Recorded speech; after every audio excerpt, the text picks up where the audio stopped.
어색한 제스처를 취했는데요. 제가 요즘에 그 효율적인 프레젠테이션 교육을 듣고 있습니다. 그래서 이런 오픈 제스처를 많이 취하라고. 네, 제가 오늘 다룰 주제는 미션 엔지니어링이라는 주제입니다. 거기에 이제 통신 레이더를 붙여놨는데 이게 사실 좀 저도 뭐 통신 레이더 시뮬레이션을 많이 해보고 매스웍스 와서도 툴을 많이 다뤘지만 좀 생소한 개념이긴 합니다. 근데 이 개념이 앞으로 다양한 곳에서 쓰일 수 있다라고 생각이 되고, 그리고 지금 당장은 아니더라도 미래에 여러분들이 하게 될 시뮬레이션의 많은 부분이 이런 시스템 레벨, 더 나아가서 미션 레벨의 시뮬레이션에 관심을 가질 거라는 생각에 준비를 해봤습니다. 그 아젠다는 다음과 같습니다. 그래서 처음에는 인트로덕션 간단하게 하고 미션 엔지니어링이 뭔지 좀 소개해 드리려고 합니다. 그리고 저희 툴로 어떻게 할 수 있는지, 그리고 이제 그 뒤에는 이제 통신이나 레이더와 같은 무선 시스템 입장에서 그러면 미션 엔지니어링, 시스템 엔지니어링이 어떤 거고 지금 매트랩 기준에서 어떤 것들을 할 수 있는지에 대해서 소개를 드리려고 합니다. 그래서 미션 엔지니어링의 어원까지는 제가 뭐 학자는 아니다 보니까 정확하게 모르지만 확실히 어디서 나왔냐면 국방부에서는 미션 엔지니어링이라는 말이 나왔습니다.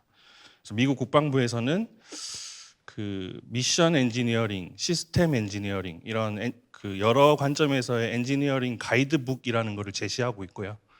미션 엔지니어링이 나오게 된 계기는 이제 아무래도 그 여러 플랫폼 시스템들이 함께 엮여서 미국은 사실 이제 전 지구적인 어떤 임무들을 수행하고 있지 않습니까? 그래서 그런 임무가 수행이 가능한 이유는 이제 여러 플랫폼들이 함께 같이 운영되고, 여기서는 이제 여러 시스템이라고 얘기할 수 있습니다. 이종 간에 여러 시스템들이 통신으로 엮여서 하나의 임무를 수행한다라는 거고요. 그런 임무를 수행할 때 지금 내가 가진 자산 중에 어떤 것이 가장 부족한지, 어떤 부분을 채워 넣었을 때 임무 관점에서 가장 유리할지, 그래서 그러한 것들에 새로운 시스템이 필요하다면 그 시스템의 RFP는 어떻게 돼야 될지를 고민하고, 그런 것들 어떤 논리적인 근거를 엔지니어링을 통해서 만들어내고 이후에 시스템을 개선하겠다라는 개념으로 알고 있습니다. 좀 어려운데 좀 쉽게 말씀드리면, 여기 컴포넌트 엔지니어링이라는 말은 없습니다. 제가 그냥 붙인 거고요. 시스템 엔지니어링, 미션 엔지니어링이라는 개념은 국방부에서 정해놓은 가이드북이 있습니다. 시스템 엔지니어링은 가이드북이 상당히 길고요. 미션 엔지니어링 가이드북은 상당히 짧습니다. 그래서 한번 구글에서 미션 엔지니어링 DOD 치면 바로 문서를 보실 수가 있고요. 또 어제 오늘 교육 시간에 배운 것 중에 하나의 비유가 3시간의 설명보다 유리하다라는 걸 배웠는데요. 이걸 제가 어떻게 비유를 할 수 있냐면 이 위성 시스템을 바이올린이라고 한번 생각해 보겠습니다. 그래서 이 시스템 엔지니어링은 가장 아름다운 음을 만들기 위해서 바이올린 하나를 개발하는 과정입니다. 미션 엔지니어링은 하나의 오케스트라를 운영하면서 여러 악기들을 동시에 다루면서 최고의 소리를 내기 위해서 지금 어떤 악기가 더 필요할지, 아니면 어떤 연주자가 어떤 연주를 했을 때 더 아름다운 음을 낼지, 이런 것들을 고민하는 겁니다. 그러니까 당연히 이제 하나의 시스템이 아니라 여러 시스템들이 들어가게 되고요. 이러한 여러한 시스템들이 동시에 같이 운용될 때 지금 내가 가진 바틀렉이 뭔지를 찾겠다는 겁니다. 어떻게 하는지는 뒤에서 좀 보여드리겠습니다. 그래서 이제 그 시스템 엔지니어링 측면에서는 아주 쉬운 말로 저보다 훨씬 유명한 세계적인 유튜버가 정리해온 시리즈 세미나가 있습니다. 시리즈 영상이 있습니다. 그래서 유튜브에서 한번 검색해 보시면 이 시스템 엔지니어링이 과연 뭔지, 시스템 엔지니어링은 가이드북도 상당히 길고요. 이것들을 어떻게 요구사항을 세분화하고 그것들을 어떻게 운용해서 시스템 엔지니어링을 할 수 있는지에 대한 것들을 가이드북에는 정식적인 문서 형태로 설명이 되어 있고요. 이 설명을 읽어보시면 이제 여기서는 바이올린이 아닌 토스터기로 토스트를 굽는 그걸로 이제 설명을 해주는데 상당히 재밌고 들어볼 만합니다. 그래서 이제 매스웍스 툴을 어느 정도 쓰시는지 모르겠지만 매스웍스 툴 입장에서 설명을 드리면 여기서는 이제 디지털 엔지니어링은 또 다른 용어가 나와버리긴 했는데요. 이 디지털 엔지니어링에서 디지털 일단 나중에 얘기하고 매트랩 입장에서는 어떤 서브 컴포넌트, 어떤 알고리즘, 특정한 작은 제품을 개발하는 데 있어서는 요구 사항에서부터 디자인하고 설계한 것들을 구현하고 검증하고 실제 이제 사용할 수 있는 일련의 워크플로우를 다 지원하고 있습니다. 그래서 왜 많은 비행기 회사, 자동차 회사들이 저희 툴을 표준 툴로 쓰고 있냐? 알고리즘 개발에서부터 실제 제품화 할 때까지 오류 없이 제품을 개발하는 일련의 과정을 쭉 디지털리 연결되어 있고요. 그 말은 요구 사항에서부터 설계하고 검증하는 데 있어서 사람의 오류를 최소화하겠다라는 게 기본 철학입니다. 코드 생성을 자동화해서 사람의 오류를 줄이겠다. 요구 사항을 사람이 팀 간에 전달하는 게 아니라 프로그램적으로 매트랩 시뮬링크 위에서 요구 사항들을 계속해서 이어나가겠다. 검증하는 과정에서 사람의 오류가 없도록 자동화하는 그 검증 프로세스를 만들고 그 결과만 사람이 확인하겠다. 이게 다 이제 디지털리 연결되어 있기 때문에 또 이런 디지털 엔지니어링이라는 표현을 또 하기도 합니다. 그래서 매트랩 툴은 여러분들이 아시는 것 이상으로 의외로 알고리즘만 개발하는 툴이 아니라 모델링하고 검증하고 실제 제품화하는 데까지 필요한 일련의 기능들이 쭉 구비가 되어 있습니다. 이 문제는 이제 서브 컴포넌트 단위였다는 거죠. 그래서 지금 보시는 게 역시 그 시스템 엔지니어링 가이드북에 있는 어떤 프로젝트를 진행하는 데 있어서의 쭉 그 프로세스입니다. 그래서 어떤 요 삼각형이 주요 마일스톤이고요. 여기서 뭔가 페일이 나면 이 프로젝트는 멈춘다라는 거고요. 그런 것들을 디시전하기 위해서 하는 주요 메이저 리뷰가 뭐 들어보신 분들이 있는지 모르겠는데 PDR, CDR 이런 리뷰 프로세스가 있고요. 그리고 이제 어떤 서브 모듈이나 시스템을 개발하겠다라고 하면 요 RFP가 나오는 과정은 여기 프리 시스템 애퀴지션 과정입니다. 이 첫 번째 마일스톤 디시전 할 때 요 앞단에서 머터리얼 솔루션 어널리시스가 있는데 요때 이제 지금 이제 국방부 입장에서 얘기하면 공군 전력을 강화할지 해군 전력을 강화할지 아니면 좀 더 좁혀 보면 지금 내 비행기 뭐 앞으로 저희가 사용해야 될 UAV 입장에서 이 UAV의 동력원을 더 좋게 할지 아니면 뭐 라이다나 통신 센서를 더 강화할지 여기에 투자했을 때 서비스 측면에서 사람을 뭐 인천에서 강남까지 이제 계속 운용을 할 때 어떤 게 유리할 거냐라는 디시전을 해서 어디에 투자를 할 거냐를 결정해야 되는데요. 이때 필요한 게 일종의 미션 엔지니어링 컨셉이 필요합니다. 예. 그래서 이제 기존의 매스웍스 툴로는 요 밑에 서브 시스템 레벨은 어느 정도 개발 방법론이 있었는데 이제 그 시스템들이 모여서 하나의 미션을 하려고 할 때 요 윗부분에 어떤 디시전을 할 때 어떤 시뮬레이션을 할 거냐 여기에 대한 고민에 대한 결과를 오늘 설명드리려고 합니다. 그래서 당연히 각각의 이제 부분에서 담당하는 엔지니어들이 있고요. 주로 미션 레벨의 결정을 하는 분들은 저 위에 분들이 맞긴 맞습니다. 그렇지만 요 밑에 있는 시스템 엔지니어라든지 어떤 과제를 기획하는 분들 입장에서도 내가 이런 RFP를 왜 도출했느냐에 대한 근거 데이터를 과제를 하기 전에 미리 만들어 볼 수 있다라는 게 다른 민수 제가 이게 국방에서 가지고 온 개념이지만 민수의 많은 분들에게도 도움이 될 거라는 생각이 들었습니다. 그래서 저 위에 있는 여러 시스템들을 모아서 보는 쪽이 미션 어널리시스고요. 밑에가 이제 시스템 오브 시스템의 뭔가 성능을 각 시스템들의 성능을 보겠다라는 게 통신에서 보면 시나리오 모델링, RF 프로퍼게이션 쪽이 됩니다. 통신 쪽에 매핑해 보면. 그리고 이제 시스템 쪽으로만 보면 이 통신 시스템의 성능을 뭘로 볼 거냐. 보통 이제 네트워크 모델링을 통해서 패킷 에러 레이트 같은 걸 보게 되죠. 저 서브 컴포넌트로 내려가면 이제 특정 뭐 통신 알고리즘 개발하시는 분들 입장에서 뭐 채널 추정 알고리즘을 하겠다, 뭐 빔포밍 알고리즘 뭐 이런 것들을 보는 영역이라고 생각하시면 되겠습니다. 그래서 이제 미션 엔지니어링 개념은 어느 정도 머릿속에 들어오셨을 거라고 생각하고, 이제 매트랩 시뮬링크로 그러면 미션 엔지니어링을 어떻게 할 건지에 대해서 좀 설명을 드리려고 합니다.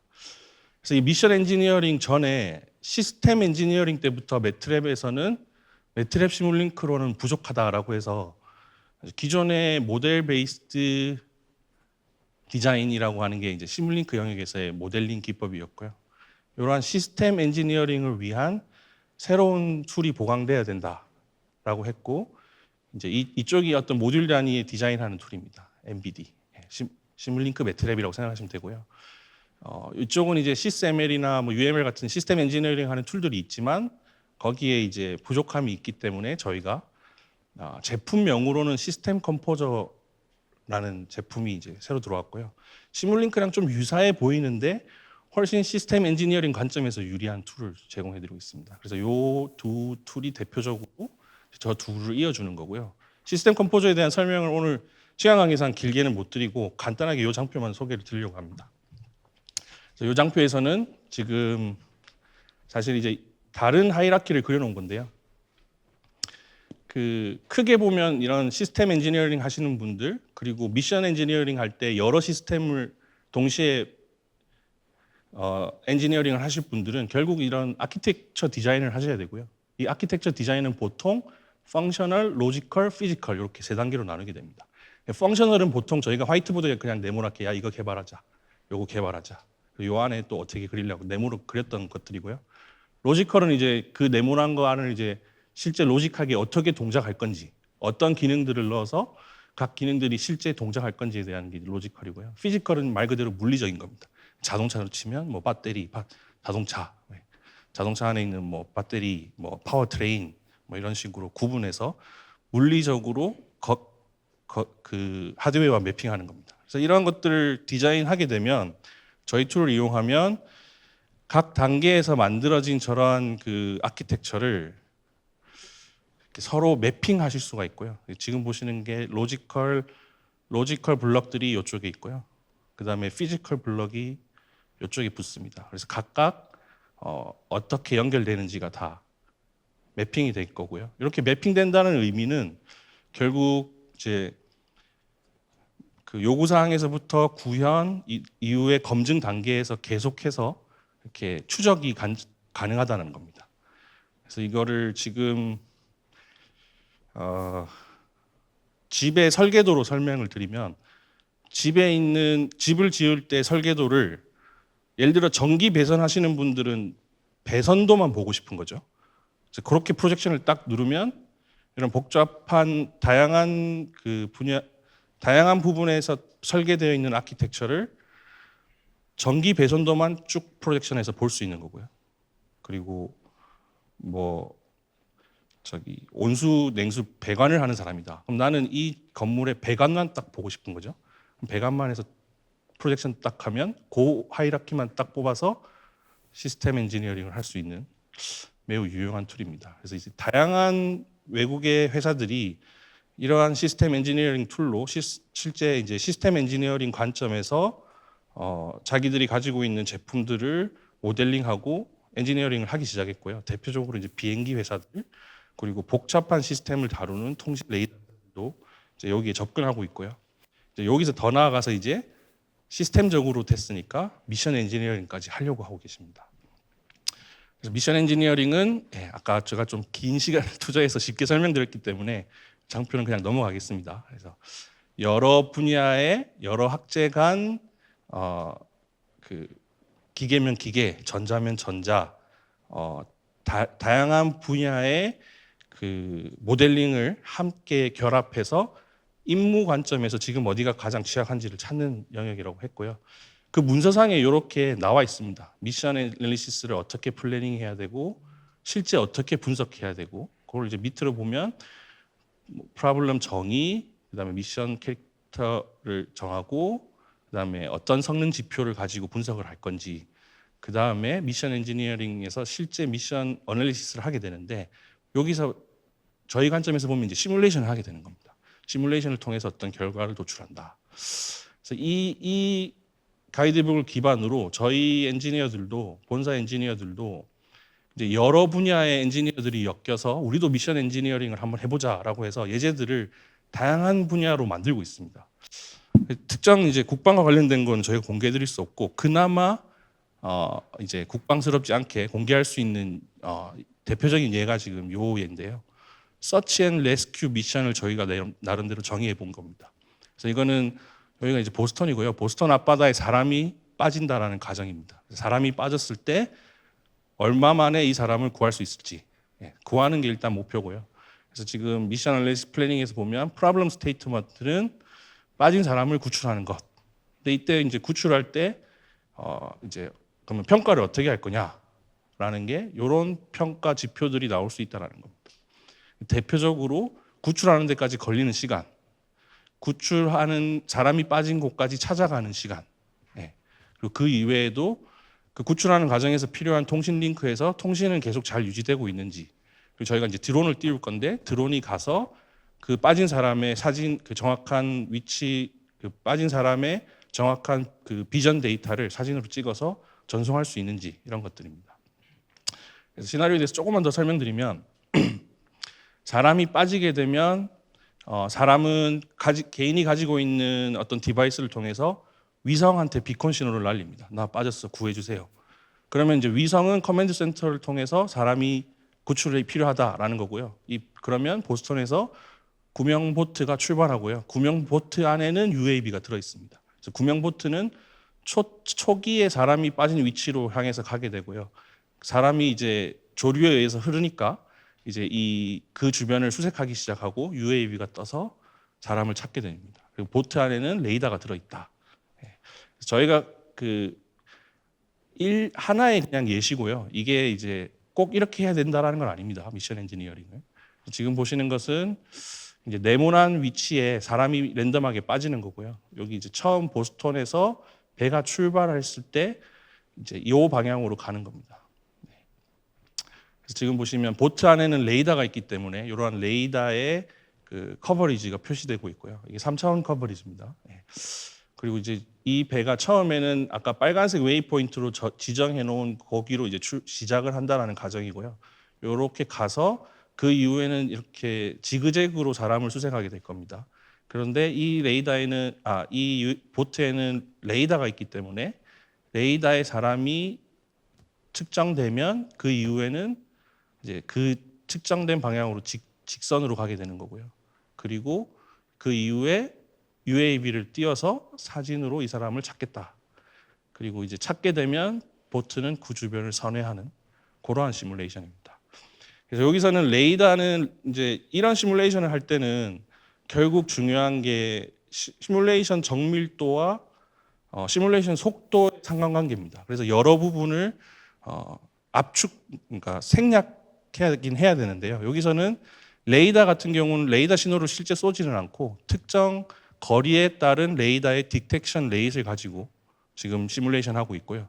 통신 링크 같은 경우에는 커맨드 센터와 보트 그리고 보트와 UAV 거기서는 사진 정보를 전송해야 되는데요.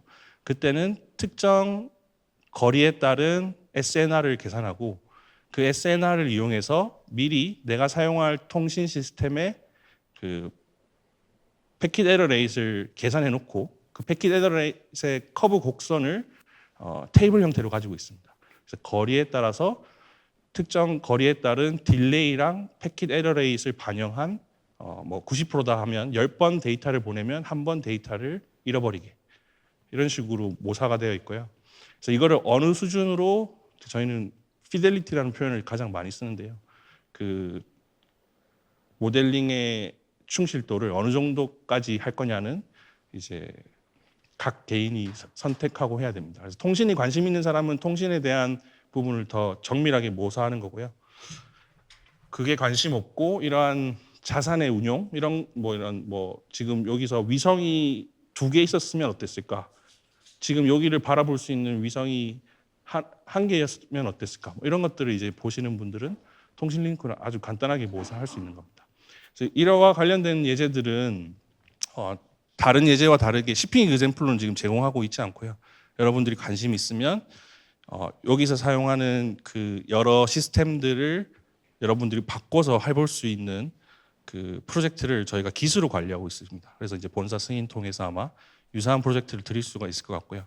방금 했던 저 한 번의 시뮬레이션을 한 번 하는 건 큰 의미가 없고요. 이제 반복해서 계속 몬테카를로 시뮬레이션을 하는 겁니다. 그래서 계속 하게 되면 지금과 같은 이제 백데이터들이 쌓이는 거고요. 지금 보시는 게 아까 보셨던 파란 원 레이더의 커버리지가 높으면 높을수록 실제 사람을 구출하는 데 걸리는 시간이 이렇게 줄다가 어느 정도 수렴한다라는 거죠. 그러면 내가 레이더를 만약에 성능을 높이겠다라고 하면 이 정도가 이제 옵티멀한 파워가 된다. 이제 이런 값들을 뽑아내서 실제 미션 어널리시스 분석을 한다라는 거고요. 이러한 걸 할 수 있는 것은 가장 키가 되는 것은 지금 시간 관계상 오늘 다 보여드리지 못하지만 이 시스템 컴포저 안에서 이러한 여러 시스템들을 모사하고요. 이 모사들 사이는 통신 링크를 시뮬레이션하고 통신 링크 안에 이 시스템 각각에는 레이더 시스템이 들어있고 이 각각의 시스템들이 어떻게 움직일지 다이나믹을 모사하고 그리고 어떤 스테이트를 가지고 사람 같은 경우에는 처음 시작하면 랜덤한 위치에 생기고 이 사람이 물에 빠지면 그 위성에 살려달라는 비컨 신호를 보내고 그 이후에는 구출을 기다리고 대신에 이 사람은 조류에 따라서 점점 움직이는 이런 것들이 다 각각의 모사가 되어 있습니다. 그런 것들을 이용해서 시스템 엔지니어링을 할 수 있다라는 게 첫 번째 결론입니다.